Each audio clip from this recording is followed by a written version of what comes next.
తాకట్లో ఉన్న మీ బంగారాన్ని విడిపించి ఆ రోజు ఆన్లైన్ రేటుకి కొంటాం. Sharma gold company.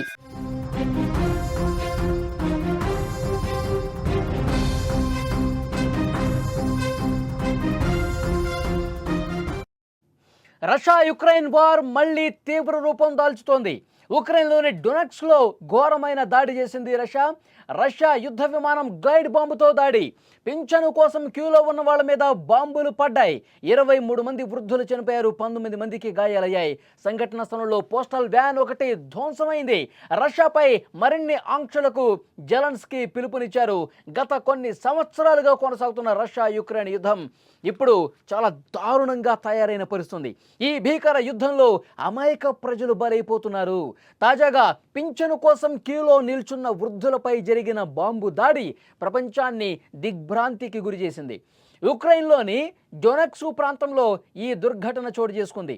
స్లోవియాన్స్క్ నగరానికి సమీపంలోని యరోవా గ్రామంలో నిన్న పింఛను తీసుకునేందుకు వృద్ధులు క్యూలో నిల్చున్నారు. సరిగ్గా అదే సమయంలో ఒక యుద్ధ విమానం నుంచి గ్లైడ్ బాంబులు పడ్డాయి.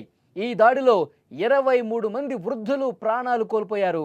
ఇంకా 19 మంది తీవ్ర గాయాలతో ఆసుపత్రుల్లో కొన ఊపిరితో ఉన్నారు. బాధితులంతా రిటైర్డ్ ఉద్యోగులని, చాలామంది వృద్ధులని ఉక్రెయిన్ అధ్యక్షుడు జెలెన్స్కీ తెలియజేసిన పరిస్థితి.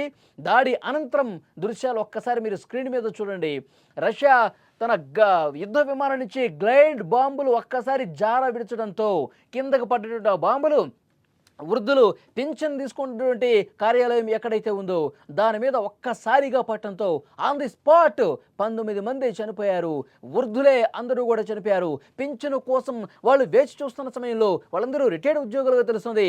ఈ పింఛన్ తీసుకుంటే ఈ నెల మనకి గడిచిపోతుంది అనుకున్నటువంటి వృద్ధులు అక్కడ ఒక్కసారిగా ఆ బాంబు దాడి జరిగినప్పుడు ఎవరు కూడా ఊహించలేకపోయారు. అసలు ఏం జరుగుతుందో ఏమీ అర్థం కాని పరిస్థితి. క్షణాల్లోనే కాలి బూడిదైపోయినటువంటి పరిస్థితి. ఉక్రెయిన్లో ఎలాంటి ఒక యుద్ధ భీతావాహ పరిస్థితుల్లోనే మనం చూస్తున్నాం. గత 4-5 సంవత్సరాలుగా విపరీతంగా రష్యా యుక్రెయిన్ దాడి కొనసాగుతుంది. రష్యా ఎక్కడ కూడా వెనక్కి తగ్గట్లేదు. యుద్ధాన్ని ఆపే పరిస్థితి కనిపించట్లేదు. యుక్రెయిన్ నాశనమే రష్యా కోరుకుంటుంది.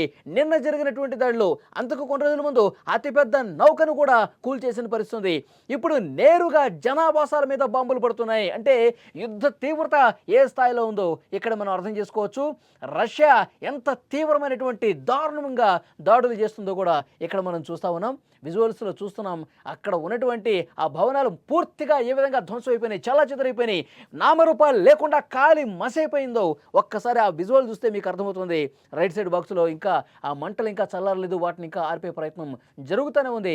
చాలా చోట్ల కూడా ప్రస్తుతం ఇదే సిచ్యువేషన్ కనిపిస్తోంది. మొత్తం అక్కడ ఉన్నటువంటి ఆ భవనాలు మొత్తం కూడా ఒక్కసారిగా కాలిపోయిన పరిస్థితి. క్యూలో నిల్చున్నారు. పింఛన్ ఇస్తే ఇంకొక గంటలో పింఛన్ కార్యక్రమం పూర్తయిపోతుంది. ఆ పింఛన్ డబ్బులు తీసుకుని ఇంటికి వెళ్ళిపోతాం అనుకున్న సమయంలో ఒక్కసారిగా యుద్ధ విమానం నుంచి పైనుంచి కిందకి బాంబుల వర్షం కురిసినట్టుగా కిందకి కురిసేసరికి అక్కడ పడ్డటువంటి బాంబులతో మొత్తం కూడా చెల్లా చెదిరైపోయారు. వృద్ధులు స్పాట్లోనే చనిపోయినటువంటి పరిస్థితి ఉంది. ఈ ఘటన మీద ఉక్రెయిన్ అధ్యక్షుడు జెలెన్స్కీ తీవ్రంగా స్పందించారు. ఇది రష్యా చేసినటువంటి ఒక చాలా దారుణంగా కనిపిస్తోంది. ఇక్కడ మనకు చూడొచ్చు విజువల్స్లో చాలా స్పష్టంగా దాడి తీవ్రత ఏ స్థాయిలో ఉందో మనకు కనిపిస్తోంది. రష్యా పాల్పడిన క్రూరమైనటువంటి చర్యగా జెలెన్స్కీ దీన్ని చెప్తా ఉన్నారు. ప్రపంచ దేశాలు మౌనంగా ఉండకూడదు, ప్రతి ఒక్కరూ స్పందించండి. ఇక్కడ చనిపోతూ ఉన్నారు, వృద్ధులు చనిపోతున్నారు, పిల్లలు చనిపోతూ ఉన్నారు, మహిళలు చనిపోతూ ఉన్నారు, ఇప్పటికైనా స్పందించండి అంటూ జెలెన్స్కీ ప్రపంచ దేశాలని వేడుకుంటున్న పరిస్థితి. తమపై దాడికి ప్రతిగా రష్యాపై ఇంకా ఆంక్షలు పెట్టండి, ఆర్థికపరమైన ఆంక్షలు పెట్టండి, వాణిజ్యపరమైన ఆంక్షలు పెట్టండి. రష్యాని మనం ఒంటరి చేసినప్పుడు మాత్రమే ఈ యుద్ధాన్ని ఆపుతుంది అంటూ ప్రపంచ దేశాలకు పిలుపునిస్తున్నాడు జెలెన్స్కీ. దాడి జరిగిన ప్రాంతంలో పోస్టల్ శాఖకు చెందిన ఒక వ్యాన్ పూర్తిగా ధ్వంసమైపోయింది. పోస్టల్ ఉద్యోగి సైతం గాయపడ్డాడు. ఈ దాడిపై రష్యా రక్షణ శాఖ నుంచి ఇప్పటి వరకు ఎలాంటి అధికారిక ప్రకటన రాలేదు. గత కొద్ది రోజులుగా రెండు దేశాల మధ్య ఎలాంటి సిచ్యువేషన్ ఉందో చూస్తూ ఉన్నాం. శాంతి చర్చలు జరిపినప్పటికీ అవి ముందుకు సాగలేదు. రష్యా అధ్యక్షుడు పుతిన్ శాంతి చర్చలకు సిద్ధమని ప్రకటించినా దాన్ని తిరస్కరించారు జెలెన్స్కీ. సమస్య ఇంకా తీవ్రమైంది. అప్పటి నుంచి ఈ రెండు దేశాల మధ్య మరింత ముదిరింది, పెరిగింది. చివరికి ఇలాంటి విషాద సంఘటనలకు దారితీస్తుందని తెలియని పరిస్థితి ఏర్పడింది. ఒకవైపు ప్రపంచ దేశాలు రష్యా యుక్రెయిన్ యుద్ధాన్ని ఆపడానికి ప్రయత్నాలు చేస్తున్నప్పటికీ ఎలాంటి మార్పు రాలేదు. అమెరికా అయితే యుద్ధాన్ని ఆపడానికి ఏకంగా ప్రపంచ దేశాలతోనే వైరం పెట్టుకునే స్టేజ్కి వెళ్ళింది. అయినా మార్పు మాత్రం రావట్లా. మరి యుద్ధం ఎప్పుడు ఆగిపోతుంది?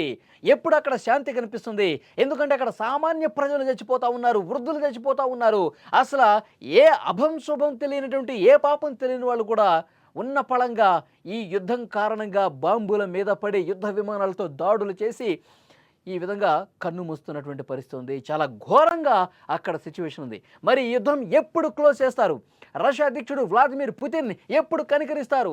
యుద్ధం ఆపాలని చెప్పి ప్రపంచ దేశాలన్నీ కూడా కోరుకుంటూ ఉన్నాయి. అక్కడ శాంతి నెలకొల్పాలని కోరుకుంటూ ఉన్నాయి. జెలెన్స్కీ మోదీకి ఫోన్ చేసినా, మొన్న పుతిన్తో మోదీ మాట్లాడినా చైనాలో ఈ యుద్ధాన్ని త్వరగా ముగిస్తే బాగుంటుంది, ఈ రెండు దేశాల మధ్య కొంత శాంతి జరిగితే బాగుంటుంది, శాంతంగా ఉంటే బాగుంటుందని చెప్పి కోరారు మోదీ కూడా. కానీ ఎక్కడా కూడా ఎవరూ వినిపించుకోని పరిస్థితి కనిపిస్తోంది.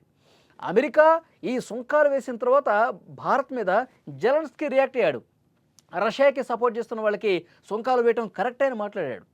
తర్వాత చాలా ప్రపంచ దేశాలను కూడా ఆయన విజ్ఞప్తి చేస్తూ ఉన్నాడు, రష్యాని కొంచెం కంట్రోల్ చేయాలంటే కనుక మిగతా అన్ని దేశాలు, రష్యాకి మిత్ర దేశాలుగా ఉన్నవాళ్ళు కూడా కొన్ని ఆంక్షలు పెట్టండి, కొంత కట్టడి చేయండి, ఆయనలో కొద్దిగా భయం తీసుకురండి, అప్పుడే మా దేశం మీద కనికరిస్తాడు, అప్పుడే మా దేశం మీద యుద్ధాన్ని ఆపుతాడు అంటూ జెలెన్స్కీ మాట్లాడుతున్నటువంటి పరిస్థితి. కానీ పుతిన్ మాత్రం ఎక్కడా కూడా తగ్గట్లా. తాను అనుకున్నది అనుకున్నట్టుగా ఒక ప్లాన్ ప్రకారం చేసుకుంటూ పోతున్నాడు. దాడి చేస్తాను ఉన్నాడు. ఎక్కడా కూడా ఆగని పరిస్థితి కనిపిస్తోంది. పూర్తిగా యుక్రెయిన్ అనేది కకావికలమైపోతున్న పరిస్థితి.